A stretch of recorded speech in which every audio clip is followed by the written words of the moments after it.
Lunarno pomračenje 28. avgusta ne donosi konačnu istinu. Donosi dovoljno podataka da postojeće objašnjenje više ne može da opstane, ali ne i dovoljno da odmah znamo šta ga zamenjuje. Mesec na 5. stepenu Riba stoji naspram Sunca i Merkura u Devici, dok Uran iz Blizanaca zatvara gotovo egzaktan T kvadrat. Nejasnoća se ne razrešava postepeno. Prekid dolazi u obliku vesti, dokumenta, greške, tehničkog zastoja ili rečenice posle koje više nije moguće braniti istu verziju događaja. Maksimum pomračenja je u 6:13 po srednjoevropskom letnjem vremenu. Ovo je delimično, ali veoma duboko. Zemljina senka zahvatit će oko 93% mesečevog prečnika. Pripada Sarosu 138 i posljednje je pomračenje u Ribama u ovom čvornom ciklusu. Oznaka delimično opisuje astronomsku geometriju događaja. Sama ne određuje koliko će on biti važan u pojedinačnoj karti. Ako vas zanimaju ovakve detaljne astrološke analize, pretplatite se na kanal. Lunarno pomračenje jeste pun mesec koji ulazi u zemljinu senku. U astrološkom jeziku ono ređe otvara novu temu, a češće donosi kulminaciju, posljedicu koja postaje vidljiva ili emocionalnu reakciju na proces koji već traje. Ne stvara sadržaj ni iz čega.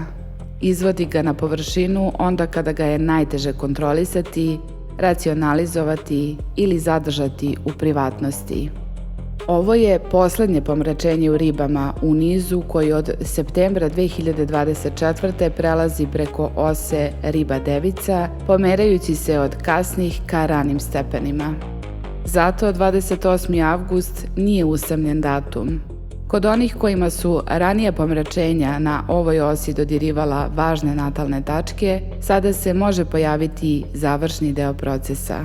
Podatak koji objašnjava raniju odluku, posljedica onoga što je tada započeto ili povratak pitanja za koje se verovalo da je zatvoreno. Ne ponavlja se ista priča. Kako se menjaju stepeni, menjaju se i natalne tačke koje ulaze u događaj. Osa, međutim, ostaje ista, pa se kroz različite okolnosti vraća isti zahtev. Razlikovati saosećanje od saučesništva, intuiciju od projekcije, korisnu prilagodljivost od života bez jasnog kriterijuma. Zbog toga je svođenje svakog lunarnog pomračenja na reč otpuštanje promašaj. Ta reč je postala zamena za tumačenje. Ponekad se zaista završava odnos, posao ili navika. Ponekad se formalno ne završava ništa, ali postaje vidljiva cena održavanja. A ponekad ne odlazi sama stvar, već objašnjenje kojim smo branili njen opstanak. To je često neprijatniji oblik završetka, jer ostavlja čoveka bez alibija pre nego što mu ponudi izlaz. Mesec je na 4:51 Riba, a Sunce na 4:53 Device. Osa Ribe-Devica nije sukob osjećanja i razuma, niti podele na duhovno i praktično. Ribe opisuju ono što nema čvrstu granicu, veru, sliku, čežnju, kolektivno raspoloženje, saosećanje, žrtvu i sadržaj koji se širi upravo zato što mu se poreklo teško utvrđuje. Devica traži meru, postupak, dokaz, redosled i odgovornost. Njeno pitanje nije da li nešto zvuči plemenito, već da li funkcioniše, ko ga održava i ko plaća cenu kada prestane da funkcioniše. Senka Riba počinje tamo gde se odsustvo granice predstavlja kao dobrota, neproverena tvrdnja kao intuicija, a izbegavanje odluke kao prepuštanje životu. Senka Device javlja se kada se čovek zakopa u detalj da ne bi video celinu, kada pravilom prekriva strah ili kada tuđu ranjivost pretvara u problem koji treba administrativno obraditi. Pomračenje na ovoj osi ne proglašava jednu stranu ispravnom. pokazuje gde je odnos između njih postao neodrživ. Zato na proveru dolaze prećutni dogovori koji su opstajali samo zato što nikada nisu jasno formulisani. Odnosi u kojima jedna osoba neprekidno razume, opravdava i čeka, dok druga ništa ne definiše. Poslovi zasnovani na dobroj volji bez precizne nadležnosti.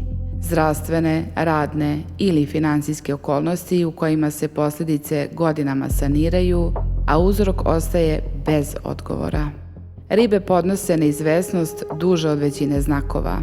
Devica na kraju ispostavlja račun.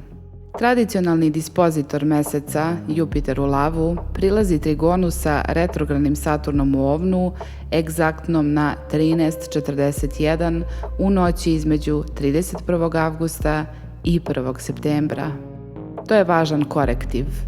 Ono što pomračenje otkrije neće nužno ostati u sferi slutnje. Tražit će odluku, formu, odgovornu osobu ili institucionalni odgovor. Jupiter u lavu nastoji da sačuva smisao, autoritet i sliku celine. Saturn u ovnu pita ko će lično poneti teret i šta od velike izjave može da izdrži proveru. Moderni dispozitor, retrogradni Neptun, već je u ovnu. Ribe nisu ostale bez vladara, ali se način ispoljavanja njihovog sadržaja menja. Neptunova nejasnoća sada lako uzima oblik uverenja da je snažan impuls isto što i istina. Čovek više ne luta zato što nema pravac, već zato što svaku unutrašnju zapovest proglašava pravcem. Zato ovo pomračenje ne traži samo da poslušamo osjećaj. Traži da proverimo čemu taj osjećaj služi i kakvu posljedicu proizvodi. Najvažniji deo konfiguracije ipak je Uran na 5:37 blizanaca. On zatvara promenljivi T kvadrat sa manje od 1 stepena orbisa i postaje tačka kroz koju se napetost opozicije prazni kao prekid, ubrzanje ili neočekivani obrat. Međutim, Merkur ovde zahteva precizniji osvrt. U trenutku pomračenja nalazi se u Devici, manje od pola stepena od Sunca.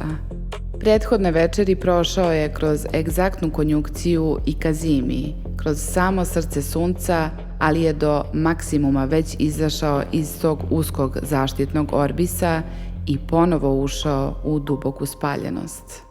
To nije sitna terminološka razlika.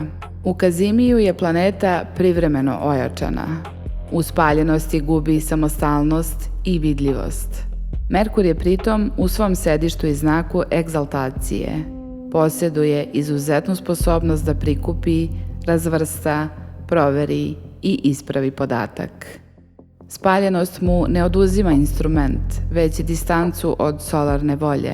Informacija postoji, ali je vezana za autoritet, zvaničnu verziju, lični interes ili izvor koji odlučuje kada će je pustiti u javnost. Nešto više od 3 sata posle maksimuma, oko 9:24, Merkur pravi egzaktan kvadrat sa Uranom. Ono što je bilo zadržano uz sam centar iznenada ulazi u opticaj kao poruka, nalaz, izmena dokumenata, otkazivanje, kvar, curenje podataka, zvanično saopštenje ili razgovor koji više nije moguće držati u pripremljenim okvirima. Ali Uran ne garantuje istinu, garantuje prekid. Može doneti autentično otkriće, ali i nepotpun snimak, pogrešno pročitan podatak ili vest koja se širi brže nego što može biti proverena. Upravo zato je Devica neophodna. To što je nešto iznenađujuće ne čini ga tačnim. To što ruši postojeću verziju događaja ne znači da automatski nudi bolju. Ovo pomračenje ne nagrađuje naivnost prerušenu u otvorenost. Na mundanom planu ovakva karta pojačava teme komunikacionih i saobraćajnih sistema, medija, obrazovanja, dokumentacije, zdravstva, rada i institucija koje zavise od preciznog protoka informacija. Moguće su nagla preusmeravanja, objavljivanje podataka, tehnički zastoji ili promena zvanične verzije događaja. To nije dozvola da se svaki kvar i svaki naslov proglase prekretnicom. Mundana astrologija traži karte država, institucija i nosilaca funkcija. Bez njih imamo izraženu kolektivnu atmosferu, ne unapred poznat događaj. Na ličnom planu pomračenje najdirektnije uključuje one koji između približno 2. i 8. stepena riba, device, blizanaca ili strelca imaju sunce, mesec, ascendent, MC, Merkur ili vladara horoskopa. Nije svejedno da li dodiruje ugao, svetlo ili sporednu tačku, niti kojim kućama vladaju uključene planete. Stepen pokazuje kontakt, natalna funkcija otkriva posledicu. Ako osa riba-devica pada preko 1. i 7. kuće, pitanje se može otvoriti između ličnog identiteta i uslova partnerstva. Preko 2. i 8. nejasnoća se prevodi na lične zajedničke resurse, dug, ulaganje ili zavisnost. 3. i 9. mogu uključiti informacije, dokumenta, obrazovanje, pravni okvir ili sukob različitih tumačenja. Preko 4. i 10. privatna stvarnost dolazi u napet odnos sa javnom ulogom. 5. i 11. povezuju ličnu želju, stvaralaštvo, decu ili ljubavni odnos sa grupom, prijateljstvima i planovima za budućnost. Kada pada preko 6. i 12. ova osa češće iznosi cenu rada, zdravlja, iscrpljenosti, povlačenja ili obaveze koja se dugo obavljala bez jasne granice. Ni u jednom slučaju kuća sama ne određuje događaj. Ako pomračenje ne pravi blizak kontakt sa natalnom tačkom i ako se ista tema ne ponavlja kroz druge tehnike tajminga, ovo može ostati primetno, emotivno ili simbolički važno, ali bez velikog spoljašnjeg obrta. Nije snažnije zato što mu pripišemo više dramatičnih reči. Snažnije je kada pronađe preciznu natalnu adresu. Vremenski okvir se ne zatvara u jutru 28. avgusta. Merkur i Uran mogu dati neposredan okidač, ali se posljedica razvija nedeljama. Mars u Raku ulazi u kvadrat sa retrogradnim Saturnom u Ovnu, egzaktan 1. septembra, manje od 12 sati posle Jupiterovog trigona i na gotovo istom Saturnovom stepenu. Posle informacije dolazi otpor. Posle emocionalne reakcije, granica. Posle odluke, pitanje da li uopšte postoje uslovi da se ona sprovede. Ono što je otkriveno možda neće moći brzo da se popravi. Uran se zatim 10. septembra zaustavlja i kreće retrogradno na približno 5:42 blizanaca, svega nekoliko lučnih minuta od mesta na kojem stoji tokom pomračenja. Zato ovaj T kvadrat nije kratkotrajna smetnja koja nastaje čim mesec promeni znak. Uran ostaje gotovo nepomičan na mestu sa kojeg je zatvorio T kvadrat i produžava temu prekida, revizije i promene pravca. Sezona započeta 12. avgusta, dakle ne zatvara se uredno. Solarno pomračenje u lavu otvorilo je pitanje slike, legitimiteta i vidljivosti. Lunarno u ribama proverava šta od te slike ostaje kada je sustignu podatak i posljedica. Prvo je bilo spektakularno vidljivo. Drugo, radi kroz pukotinu između onoga što smo vidjeli i onoga što tek saznajemo. Ako želite da proverite gde vas ova tema dodiruje, u komentaru napišite samo u kojim kućama se nalaze 5 stepena riba i 5 stepena device i da li između 2. i 8. stepena promenljivih znakova imate važnu natalnu tačku. Toliko je dovoljno da razgovor ostane precizan bez nabrajanja cijelog horoskopa. Ne mora da padne cijela konstrukcija da bi ovo pomračenje bilo važno. Dovoljno je da prestane da važi objašnjenje koje ju je držalo. Ribe mogu dugo živjeti sa otvorenim pitanjem. Devica može dugo popravljati posljedice, ali Uran na vrhu ove konfiguracije ukida luksuz odlaganja. U sljedećem videu govorit ću o Uranovoj stanici na 5. stepenu blizanaca. Pretplatite se na kanal i uključite obaveštenja da biste ga pogledali čim bude objavljen. Hvala vam na slušanju, do sledećeg susreta.